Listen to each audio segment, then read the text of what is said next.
What happens when a cold-hearted millionaire accepts a dinner invitation from his housekeeper and realizes she spent her last savings just to host him? What if the simplest act of kindness unraveled everything he thought he knew about success, connection, and love? Meet Nathaniel Carter, a man who built an empire in the sky, yet forgot what it felt like to be grounded in something real. And meet Elena Martinez, a woman of quiet strength, balancing 2 jobs, family responsibilities, and a dream she never gave up on. One dinner, one night, one spark that neither of them saw coming. But can 2 people from opposite worlds really build something together, or will fear, pride, and the past tear it all apart before it has a chance to begin?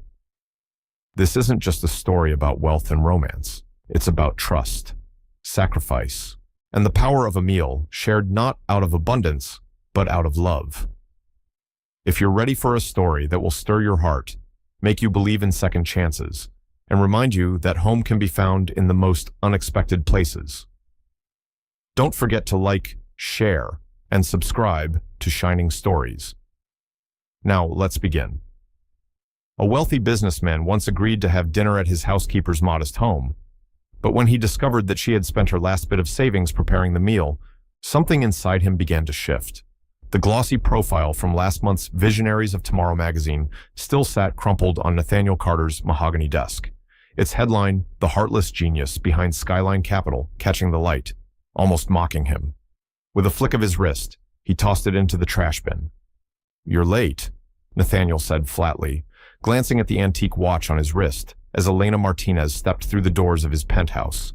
Her appearance slightly frazzled, strands of hair falling loose from her usual neat braid.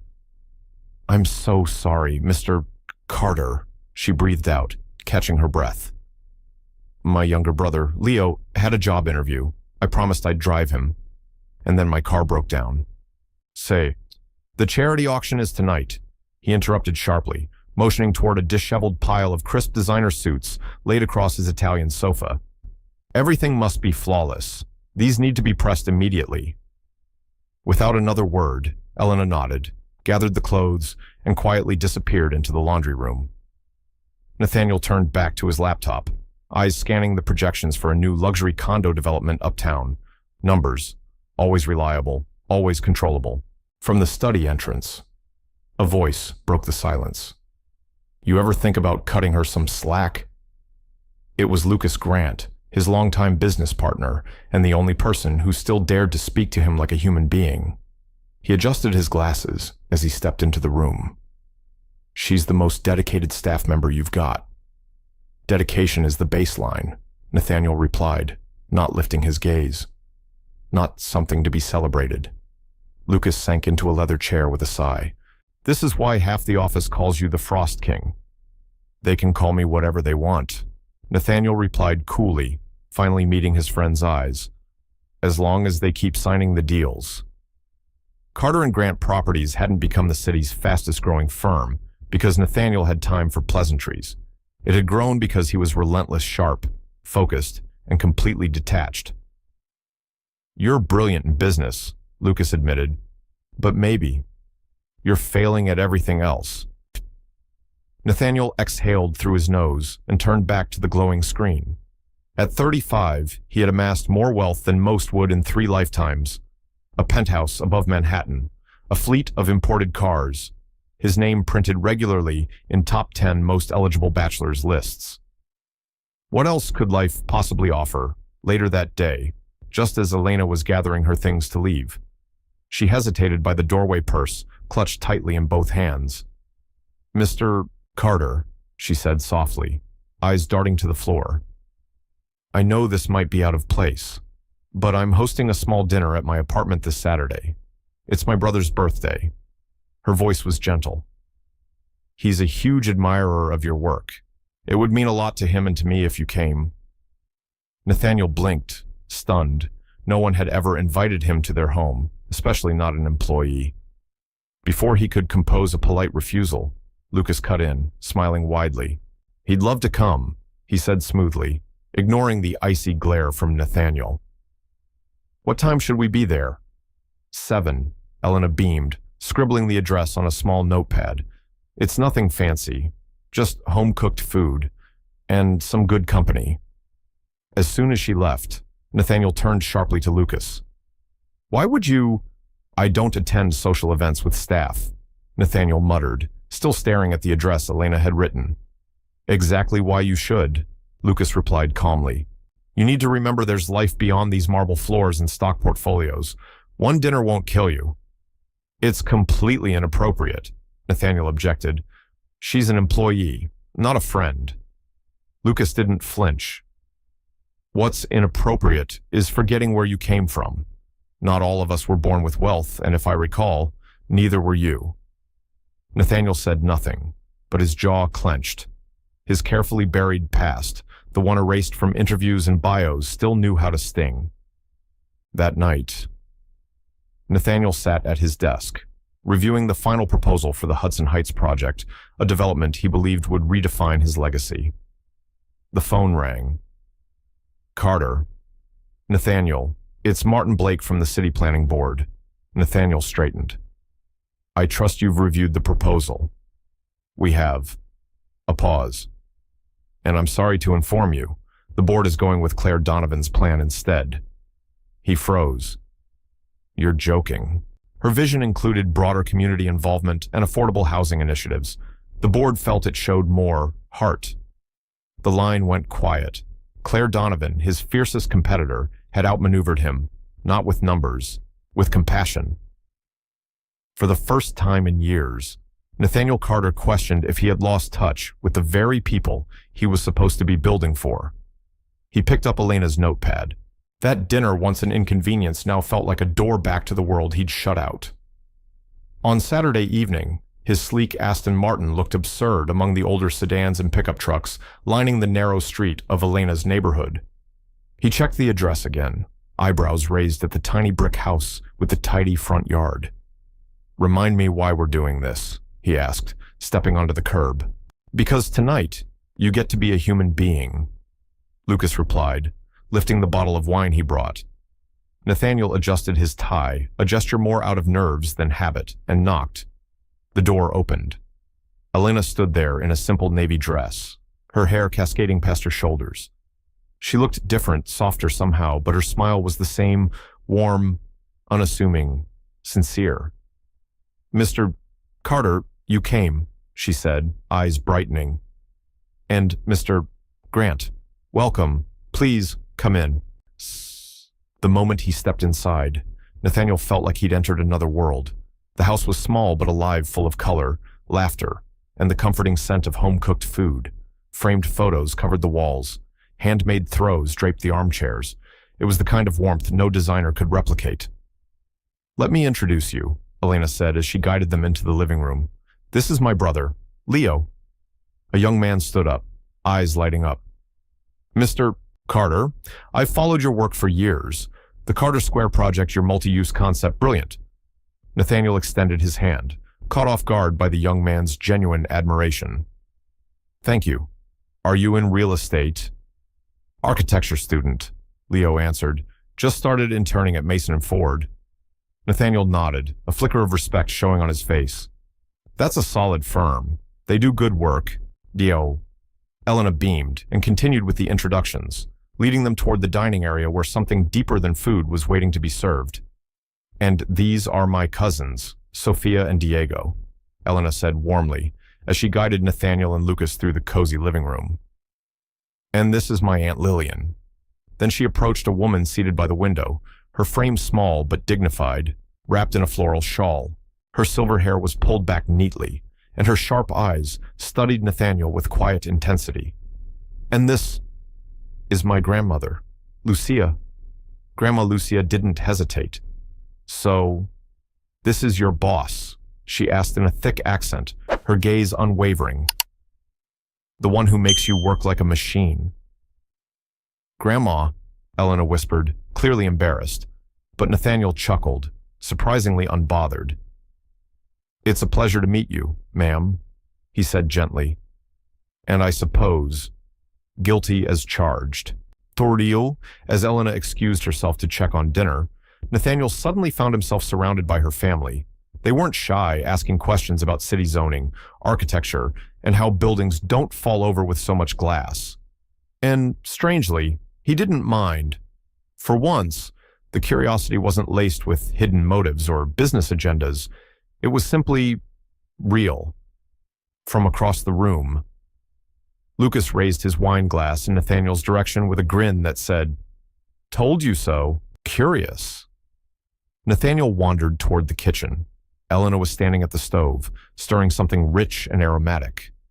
Beside her, Grandma Lucia was chopping fresh herbs with focused precision. "Can I get you anything, Mr. Carter?" Elena asked when she noticed him. "Nathaniel," he corrected gently. "No, I just wondered if you needed a hand." Lucia mumbled something quickly in Spanish, and Elena flushed a shade deeper than the sauce she was stirring. What she didn't know was that Nathaniel understood enough Spanish to catch the gist. "You spent all your savings on this dinner," Lucia said, her voice equal parts scolding and tender. "This money was meant for your restaurant. It's an investment." "Grandma," Elena whispered back. "Mr. Carter knows people. One kind word from him could open a door." A strange feeling twisted in Nathaniel's chest. Guilt. The feast suddenly looked different. It wasn't about her brother's birthday. It was a quiet plea. A chance. And she had spent everything she had, just to make it matter. Dinner was served at a long, slightly wobbly table, crowded with bowls and platters of food. Nathaniel found himself sitting between Leo and Aunt Lillian, who immediately filled his plate to the brim. "You're too thin," she said matter-of-factly. "All business, no dinner, not good for the soul." Destium. The meal that followed was more than food. It was storytelling, shared memories, and laughter. Leo spoke about their father, who had passed away 5 years ago, and how Elena had sacrificed everything, including her own dream, to help raise him. "She could have been a chef by now," he said with pride, "but family always comes first for her." Nathaniel listened, quiet. He couldn't remember the last time he'd thought about his own beginnings, the ones he'd worked so hard to bury beneath skyscrapers and suits. When Elena returned with dessert, a tray of delicate pastries dusted with sugar, Nathaniel cleared his throat. The table quieted. "This was extraordinary," he said sincerely. "You have a remarkable gift. Elena, I understand you dream of opening a restaurant." Her cheeks turned pink. "Yes. It's been my dream for years. I've been saving, but it's a long road." "Tell me more," he urged, genuinely leaning in. Her eyes lit up. "I'd call it Casa Alma, home of the soul. It would serve my grandmother's recipes, with a few of my own touches. Nothing fancy, just a place that feels like this, where people feel welcome, where the food tells a story." "Like tonight," Nathaniel said softly. Later, as he and Lucas prepared to leave, Elena handed him a small container. "Leftovers," she explained, a little shyly. "No one should live on takeout forever, not even millionaires."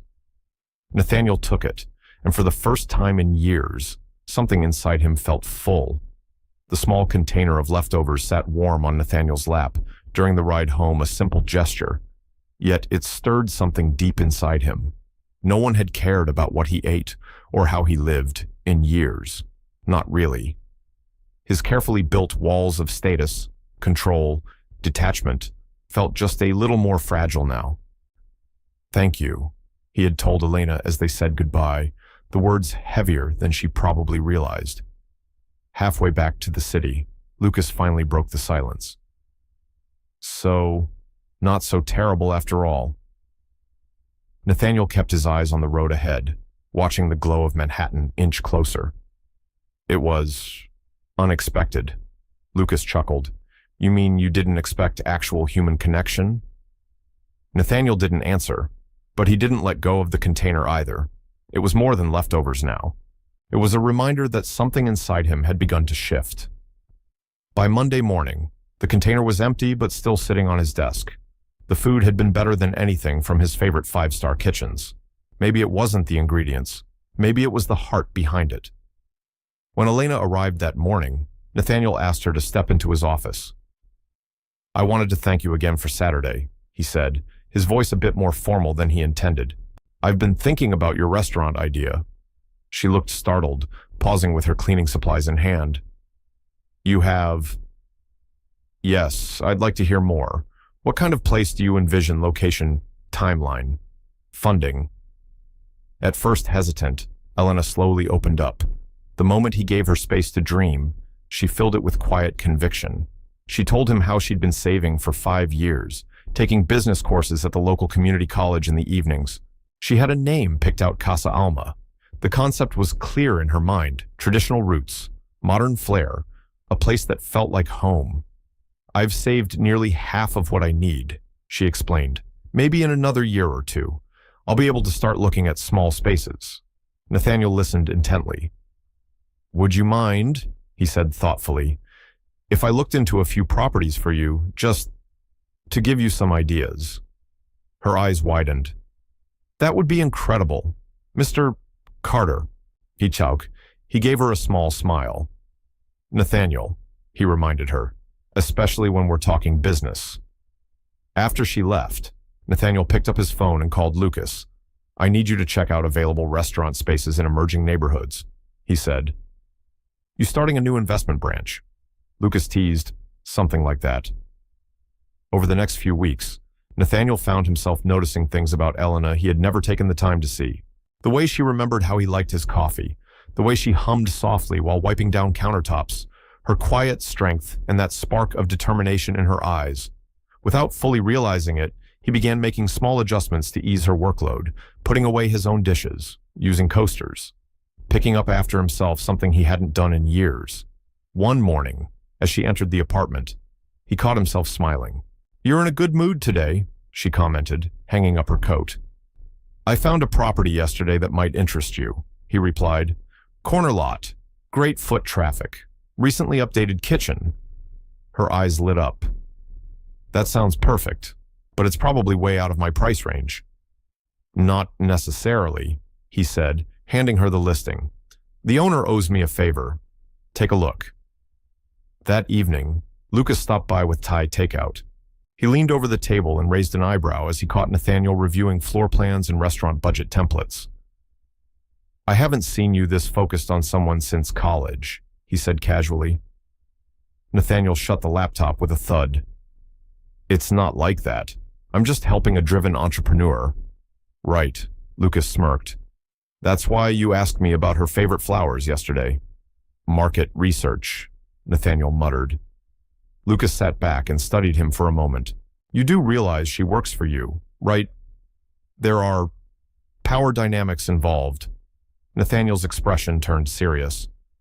"I'm aware. That's why I'm being careful." The next day, Nathaniel happened to overhear Elena on the phone. Her voice was quiet but firm. "Yes, I can cover the evening shift at Marlowe's. I'll be there by 6. Marlowe's, the small downtown restaurant. Later, as she was wiping down the kitchen counter, he asked, trying to sound casual, "You work another job?" Elena nodded, avoiding his eyes. "A few nights a week, waiting tables. It helps me save faster." Something inside him tightened. "Elena, that's not necessary. You already work full-time here."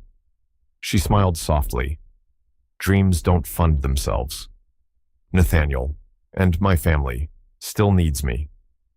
That night, he couldn't sleep.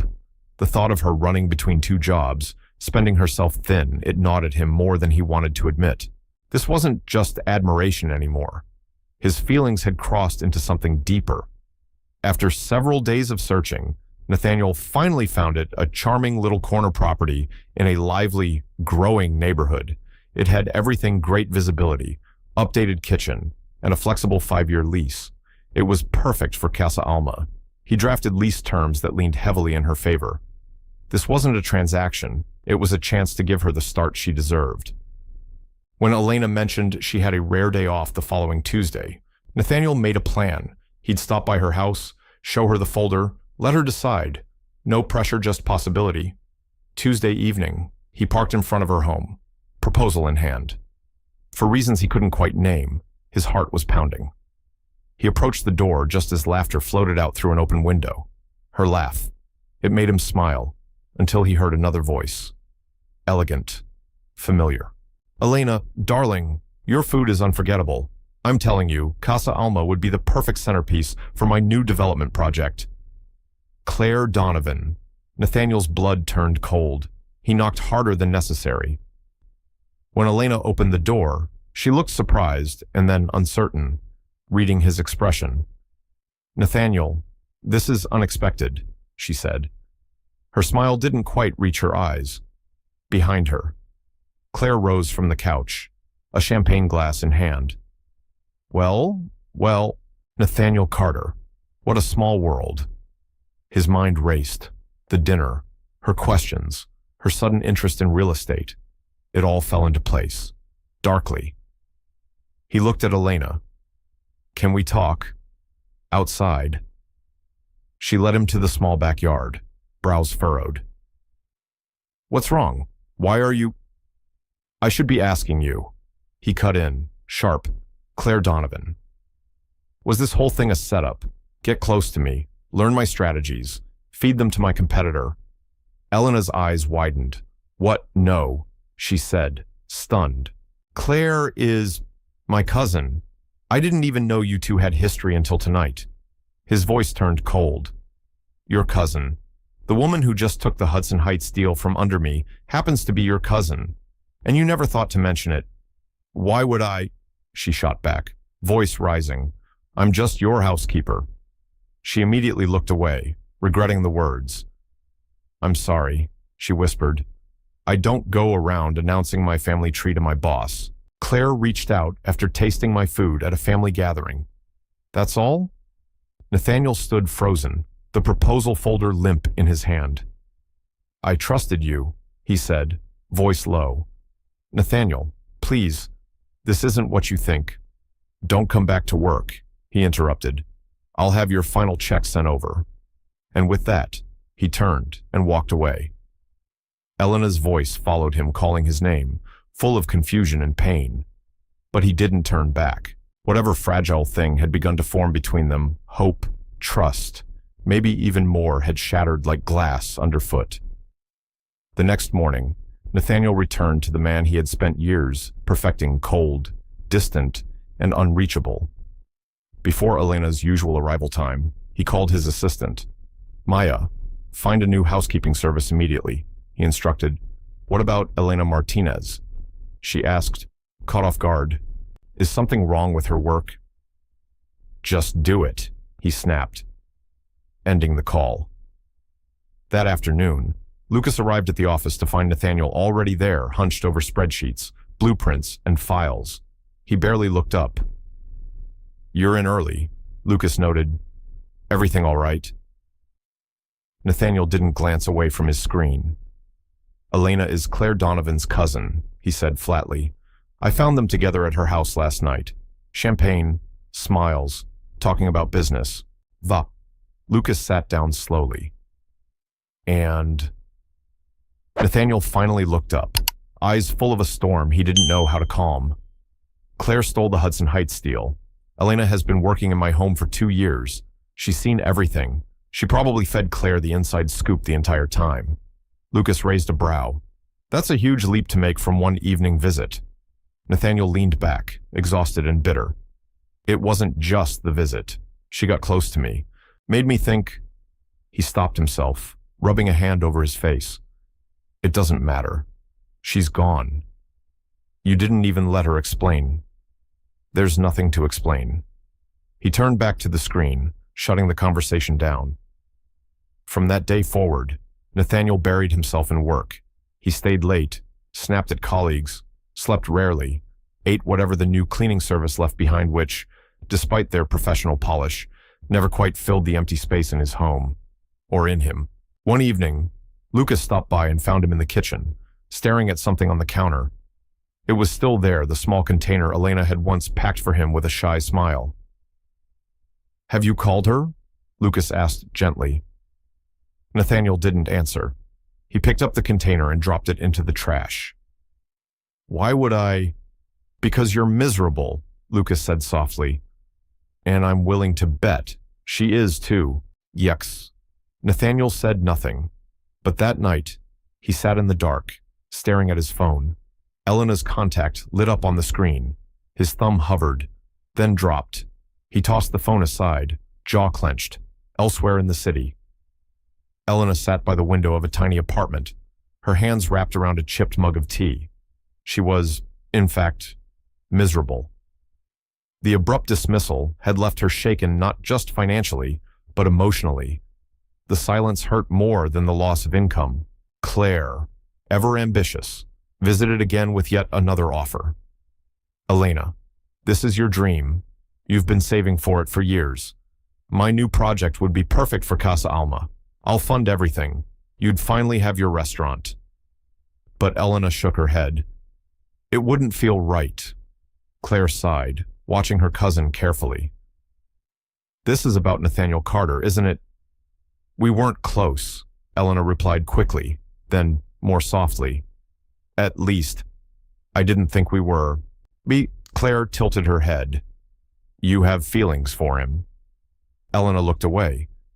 He thinks I used him, thinks I was some kind of spy for you. That's ridiculous, Claire said. I didn't even know you worked for him until you mentioned it that night. It doesn't matter now. Elena wiped at her eyes.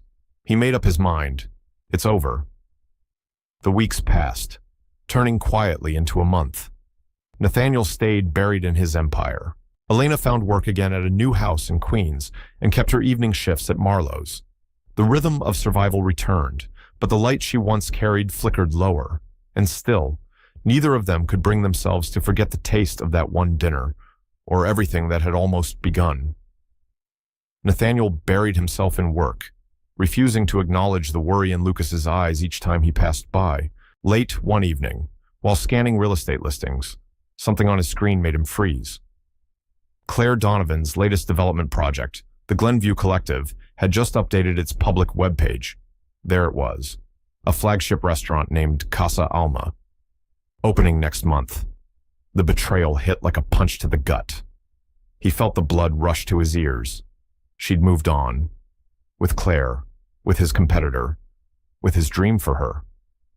Fueled by anger, Nathaniel began drafting a blistering email to his legal team about intellectual property, stolen concepts, breach of trust. Lucas walked in mid-rant. Don't send that, he said calmly, reading over his shoulder. She's using Elena's concept as her centerpiece, Nathaniel said through clenched teeth. After everything I did to help. Did you actually help? Lucas interrupted, leveling his voice. Or did you just make vague promises and storm out like a jealous teenager? Nathaniel glared. I'm not jealous. No, you're just furious because you think you were manipulated, which is why what I'm about to tell you matters. Nathaniel pretended not to care, but his hands stilled over the keyboard. I've been in contact with Leo. Someone had to check on the family after you abruptly fired their main source of income, Lucas said pointedly. Nathaniel stayed quiet. Turns out Elena refused Claire's offer. Lucas continued. Claire is going ahead with the name and the concept anyway, hoping Elena will cave eventually. But she won't. She said no. Nathaniel blinked. She did... Not just that, Lucas added, crossing his arms. She also turned down 3 other restaurant deals, all of them generous. Nathaniel swallowed hard. Why would she do that? Lucas gave a half smile, half sigh. Because this wasn't about the restaurant anymore. Not after you. Nathaniel sat in silence, the full weight of his mistake pressing down on him. Claire had reached out after hearing about Elena's cooking from a family gathering, nothing more. Elena hadn't known about their business rivalry. She hadn't planned anything. He'd let his fear and pride drown out the truth. Quietly, he deleted the angry email. Then, from the drawer beneath his desk, he pulled out the proposal folder, the one he'd meant to give Elena that night, the one he never even opened. For the first time in his adult life, Nathaniel Carter didn't have a strategy, but he knew one thing: he needed to see her again, even if it was only to say he was sorry. Rain poured steadily as he stood outside her door, suit drenched, folder in hand. He had rehearsed a dozen versions of what to say, but now, standing there, his mouth felt dry. Finally, he knocked, The door opened. Elena stood there, surprised and visibly guarded. Her eyes scanned his soaked clothes, then his face. 5 minutes, she said softly. That's all you get. He nodded. She stepped aside, letting him in. The house was quiet. No one's home, she said, noticing his glance. They're all at the hospital with my grandmother. She hasn't been well. I'm sorry to hear that, Nathaniel said sincerely. Is she okay? We don't know yet. An awkward silence filled the space between them. Elena folded her arms. Your 5 minutes are ticking. Nathaniel took a breath, rain still dripping from his sleeves. I saw Claire's project site, he began. I saw the listing on Claire Donovan's development site. Nathaniel said quietly, I know it's your name, your concept, but it's not your doing, is it? Elena shook her head quickly. She used Casa Alma without my permission. I told her no. She's trying to pressure me into it. I know, Nathaniel said. Lucas told me. He also told me you turned down every other offer that came your way. Her expression shifted, softening just a little. Lucas has been checking in on Leo. He's been kind. Nathaniel nodded slowly. Unlike me. A pause. Then he took a breath. Elena, I came here to apologize. Truly. I was wrong about everything. Her voice was tight. You accused me of betraying you, of using you. I know. His voice cracked slightly. I jumped to conclusions because... He stopped, searching for the right words. No one's done anything so thoughtful for me in years. That dinner, it wasn't just food. It meant something. And when I saw Claire, I convinced myself it couldn't have been real. Elena listened, arms crossed, not to defend herself, but to hold in everything she'd carried since he walked away. Nathaniel continued, quieter now. I've spent most of my life building walls. My childhood taught me that kindness usually came with strings attached. After my parents died, I had nothing. I clawed my way up, alone. I promised myself I'd never let anyone get close enough to break me. Elena's voice softened. So you push people away before they can hurt you? Yes. There was silence for a moment. Then he looked up at her. But with you, it was different. Somewhere between your invitation and your leftover containers, I started to feel things I didn't want to feel. What things? She asked, her voice barely above a whisper. Hope. He smiled sadly. Connection.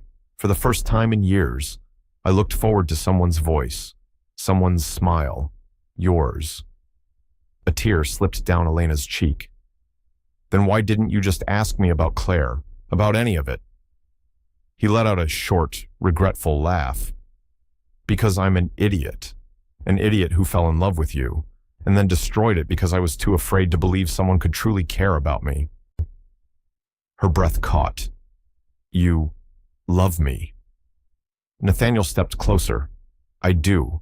I did before I even realized it, and I know I don't deserve a second chance, but I had to tell you. Elena looked away, blinking fast. Claire is my cousin. We weren't close growing up, but she reached out after tasting my food at a family dinner. She had no idea I worked for you until I said it that night. Lucas told me, Nathaniel said gently, and I believe him now. I just didn't trust myself enough to believe you. A flicker of frustration passed through her expression. So you trusted him, but not me. I wasn't ready to hear it then, he admitted, but I am now. Her eyes softened again. I turned down Claire's offer because it didn't feel right, not because of the money or the opportunity, but because... She hesitated. Because I couldn't stand the idea of you thinking I'd chosen her over you. Nathaniel's heart lifted just slightly. Does that mean you might feel something for me too?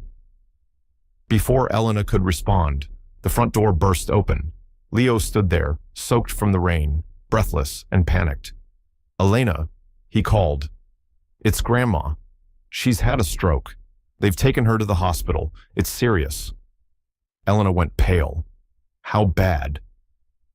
They've stabilized her, but she needs surgery. Then Leo noticed Nathaniel. "Oh, Mr. Carter, I didn't realize." Nathaniel stepped forward. "What hospital?" When Leo answered, he nodded. "I'll drive you both. Let's go." The conversation would have to wait, because real love doesn't hesitate when family needs help. Grandma Lucia's condition was serious. The doctors said she would need specialized care and a long recovery in the hospital.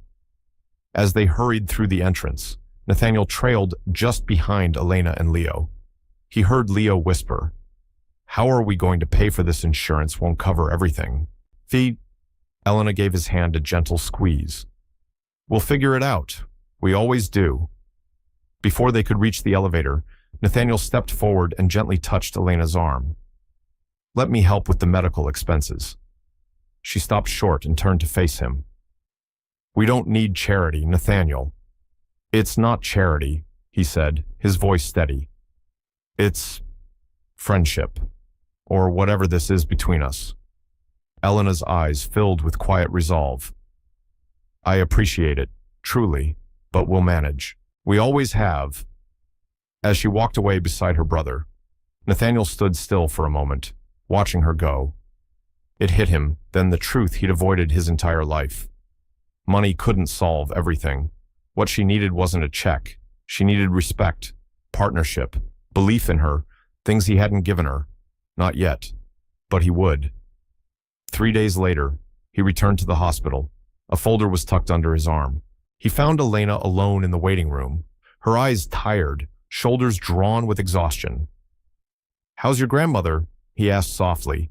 She looked up, surprised to see him. "Stable. The surgery went well, but recovery will take months." He sat beside her. "And you, hanging in there. But the hospital bills are already piling up. It's overwhelming." He nodded slowly. "I've been thinking about that. I have something I'd like to propose, but I want you to hear me out completely before you say anything." She looked at him cautiously, but nodded. "All right." Nathaniel opened the folder. "This is the proposal I was going to bring to your house that night before everything fell apart. It's not a gift. It's a business partnership." Elena's eyes widened as she took in the documents, the location, the terms, the name, Casa Alma, at the top of the page. "This is the exact spot I dreamed of." She whispered. "I'll provide the capital and business guidance." Nathaniel explained.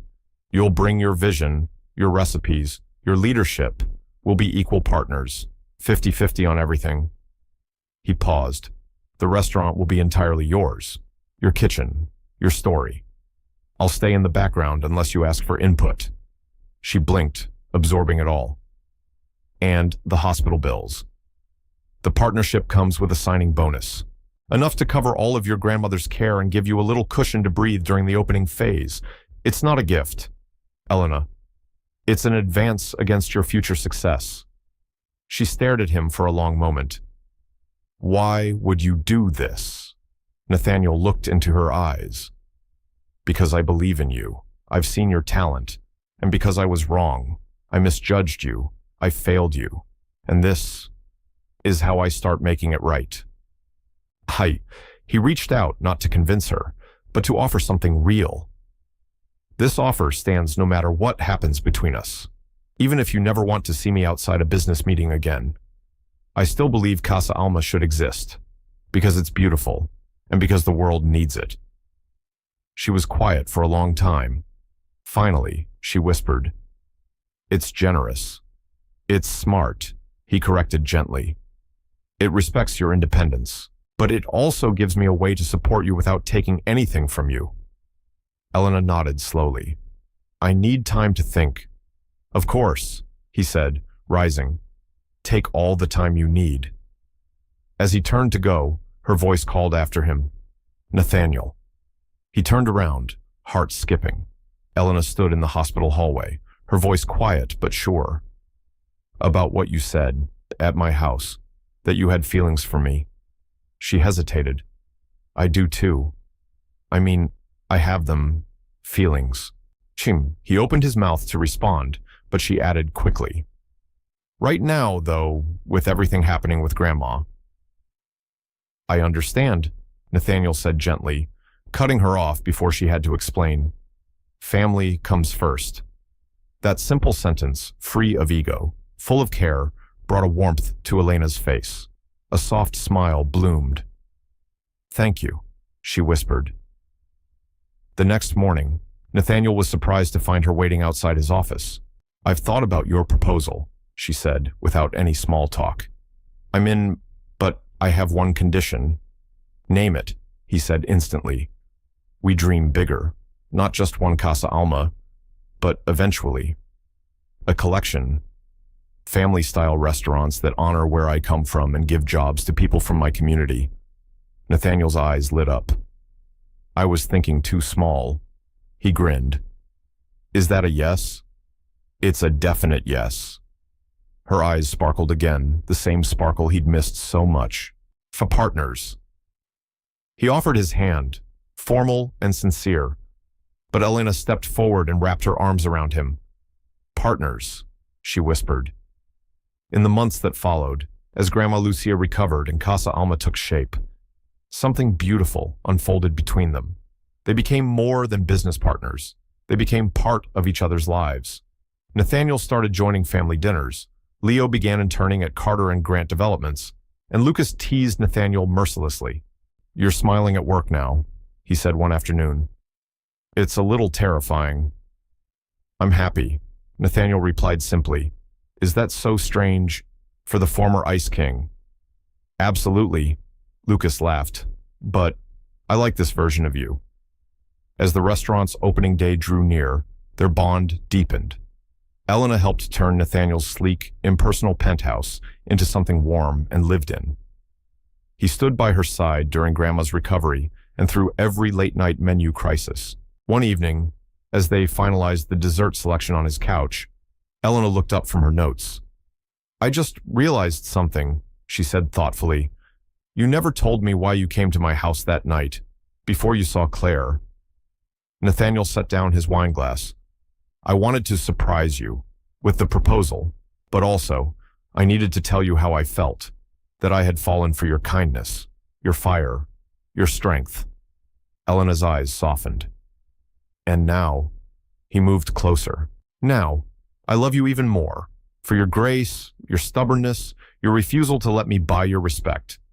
She laughed. That part drove you nuts.